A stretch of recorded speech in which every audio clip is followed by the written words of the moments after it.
നരിവേട്ട ഏറ്റവും പുതുതായിട്ട് തിയേറ്ററുകളിലേക്ക് എത്തിയ മലയാളം സിനിമയാണല്ലോ. കഴിഞ്ഞ ആഴ്ച തിയേറ്ററുകളിലേക്ക് എത്തിയ സിനിമ ഇന്നത്തോടെ തിയേറ്ററുകളിൽ ഒരാഴ്ച പിന്നിടുന്നു.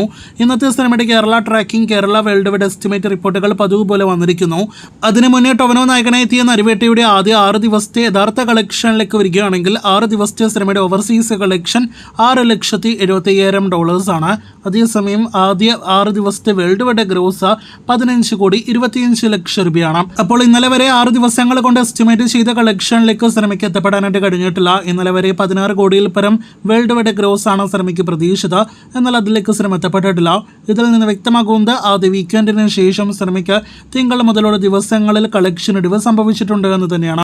ഇനി ഇന്നത്തെ സിനിമയുടെ കേരള ട്രാക്കിംഗിലേക്ക് വരികയാണെങ്കിൽ ഇന്നലെ ഈ സമയം 50 ലക്ഷത്തിന് മുകളിലാണെങ്കിൽ ഇന്ന് 42 ലക്ഷത്തിന് മുകളിലാണ് സിനിമയ്ക്ക് കേരള ട്രാക്കിംഗ് ഗ്രോസ്.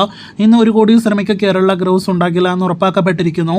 90 ലക്ഷത്തോളം ഇന്ന് കേരള ഗ്രോസ് പ്രതീക്ഷിക്കുന്ന സിനിമയുടെ ആകെ കേരള ഗ്രോസ് ഇന്നത്തോടെ 9 കോടി 50 ലക്ഷത്തിന് മുകളിലേക്ക് എത്തപ്പെടുമെന്നാണ് പ്രതീക്ഷിക്കുന്നത്. ഇന്നത്തോടെ 7 ദിവസങ്ങൾ കൊണ്ടായിരിക്കും ടൊവിനോയുടെ നരിവേട്ട എന്ന സിനിമയ്ക്ക് വേൾഡ് വൈഡ് ഗ്രോസ് ആയിട്ട് 16 കോടി 50 ലക്ഷം പിന്നിടാനായിട്ട് കഴിയുക.